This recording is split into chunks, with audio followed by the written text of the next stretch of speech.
வானத்தை பார்த்து படுத்துக்கிட்டு எச்ச துப்புனா அது நம்ம மேலே தான் விழும். அப்பா, இது எல்லாருமே சொல்லியிருப்பாங்க. இந்த கதையை கேட்டிருப்பீங்க. உங்களுக்கு ஒரு கதை சொல்கிறேன், கேட்குறீங்களா?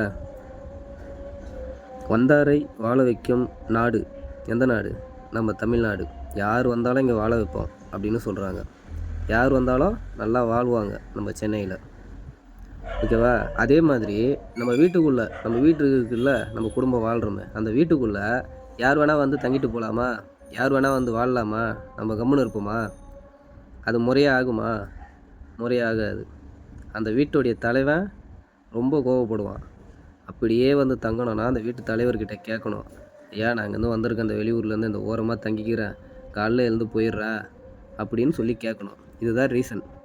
இப்போ நான் இதை ஏன் சொல்கிறேன்னா, நம்ம தமிழ்நாட்டுக்குள்ளே யார் வேணால் வரலாம், வாழலாம், எந்த பிஸ்னஸ் வேணால் பண்ணலாம், லைஃப்பை முன்னேற்றலாம், அவங்க நல்லா வாழலாம், தப்பு கிடையாது. ஆனால் அதுக்கு ஒரு வரமுறை ஒன்று இருக்குது. அப்போது அந்த வரமுறையை இங்கே இருக்கிற யார் அந்த நம்ம தமிழ்நாட்டை ஆள்றாங்களோ அவங்க அந்த வரமுறையை வடிவமைச்சு அவங்க அந்த ரீசனுக்குள்ளே கொண்டு வரணும். அப்போ தான் அது ஒரு கட்டுக்கோப்பாக இருக்கும். ஆனால் இப்போ இருக்கிறவங்க அப்படியா இருக்காங்க? யார் வேணால் வரலாம், வந்தால் வாழலாம், வந்தாரை வாழ வைக்கும் நாடு தமிழ்நாடுன்னு சொல்கிறாங்க. இது பார்க்கும்போது எப்படி தெரியுமா இருக்குது? எப்படி சொல்லணும்னா, வந்தாரை வாழ வைக்கும் நாடு தமிழ்நாடுன்னு சொல்கிறது சொல்லி நம்மளை ஏமாத்துறாங்க. உண்மை என்ன? முன்னாடி சொன்னனே, வானத்தை பார்த்து படுத்துட்டு எச்சு துப்புனா அது நம்ம மேலே தான் உள்ளன்ட்டு. அதுதானே உண்மை.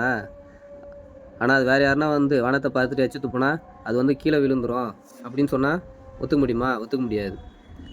ரீசன் அது கிடையாது. அதே மாதிரி தான் இதை ஏன்னா நாட்டை கட்டுக்கோப்பாக வைக்க முடியல, அவங்களால மெயின்டைன் பண்ண முடியல.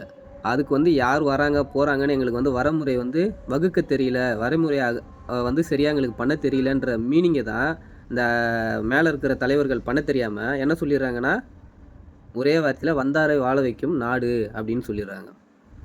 நல்லா புரிஞ்சுக்குங்க, நம்ம நாட்டுக்கு வரைமுறை முக்கியம். இதுக்கப்புறமாவது இந்த அரசியல்வாதிங்க இதை கரெக்டாக மெயின்டைன் பண்ணி நல்ல வழியில் கொண்டு வாங்க நம்ம நாட்டை. யார் வேணால் வரட்டும், வாழட்டும், போட்டோம். ஆனால் அது நம்ம கண்ட்ரோலில் இருக்கணும். யார் வராங்க போகிறாங்கன்றது நம்மளுக்கு தெரியணும். முடிஞ்சால் நாட்டை மெயின்டைன் பண்ணுங்கள், முடியலைன்னா விட்டுட்டு ஒதுங்கிடுங்க.